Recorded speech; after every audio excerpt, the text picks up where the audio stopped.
लंबी पारी खेलनी थी, लेकिन टाइम हमारे पास बहुत कम है। जितना एसेंशियल है, जितना बहुत इंपॉर्टेंट है, उतनी चीज़ें मुझे बतानी है।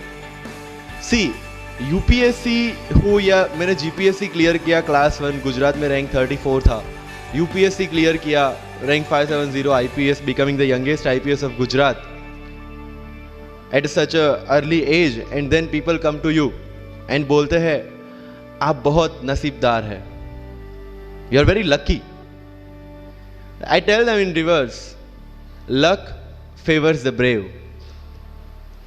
कोई अपना लक साथ में लेके नहीं आता, वो बनाना पड़ता है।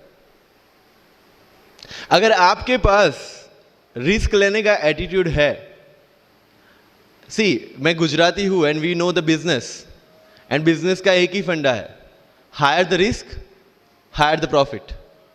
सो अगर 8:30 को आपका एक्सीडेंट होता है और 9 o'clock आप मेंस की एग्जाम देने जा सकते हैं, इंटरव्यू से पहले 1 महीने तक आप हॉस्पिटलाइज्ड है और उससे 1 वीक पहले आप दिल्ली जाके उसकी प्रिपरेशन कर सकते हैं, तो luck has to come with you.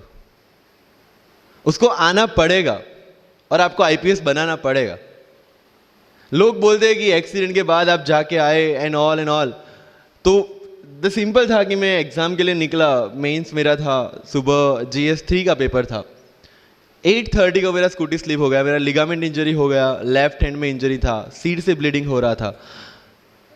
लेकिन मेरे पास 2 ऑप्शन थे।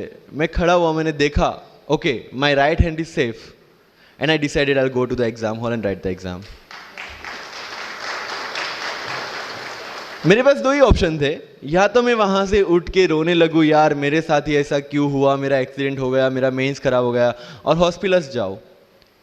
या दूसरा ऑप्शन था कि मैं देखूं कि मैं 3 घंटे और सर्वाइव कर सकता हूं। हाँ, कर सकता हूं। मैं मेंस के लिए एग्जाम हॉल में गया। ये जितने भी फोटोग्राफ्स लगे हैं, सर ने जैसे बताया कि जितने भी इंसान सक्सेसफुल हुए, अगर आप उसकी लाइफ स्टोरी देखेंगे तो कहीं ना कहीं एक मोमेंट आता है जहां पे वो इंसान की जो स्ट्रगल है वो पीक पे हो जाते हैं। वो इस मोमेंट पे आपको डिसाइड करना है कि आपको वहां से यू टर्न लेना है या आपको वहां से आगे निकलना है। इन सब लोगों ने डिसाइड किया कि उनको वहां से आगे निकलना है, एंड दैट इज द फंडा ऑफ लाइफ। सक्सेस उन्हीं को मिलता है जो इस स्ट्रगल वाले मोमेंट से आगे निकलने की सोचता है। जब भी आपको लगे कि आपके सिर पे बहुत मुसीबत है, जब भी आपको लगे कि आप हर तरह से गिर चुके हैं, जब भी आपको लगे कि आपके पास कोई ऑप्शन नहीं है, तब एक चीज आप अपने दिमाग में लाइएगा कि यही मोमेंट है जहां से आपकी तकदीर बदलने वाली है। क्योंकि डायमंड जो होता है वो जितना ज्यादा घिसता है उतनी ज्यादा उसकी वैल्यू होती है। सोना जो होता है वो जितना ज्यादा तपता है उतनी उसकी वैल्यू होती है। अगर आप जिंदगी में तप रहे हैं, अगर आप जिंदगी में घिस रहे हैं, अगर आपको लग रहा है कि आप हर तरह से मुसीबतों में गिरे हुए हैं, तभी आपकी जो वैल्यू है वो बढ़ने वाली है। और यही मेरा एटीट्यूड रहा है। लोग बोलते हैं कि तुम्हारी फाइनेंशियल कंडीशन ठीक नहीं थी, पापा इलेक्ट्रिशियन थे, मम्मी हाउसवाइफ थी, डायमंड के कारखाने में काम करती थी, उसके बाद उन्होंने मैरिज में रोटियां बनाने का काम किया और उस तरह से मैं पढ़ा।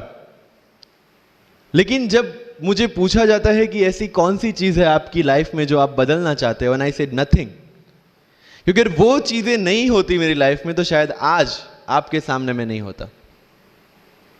तो अगर लाइफ में प्रॉब्लम्स है, अगर लाइफ में स्ट्रगल है, जैसे सर ने बताया struggle is a part of life, and I strongly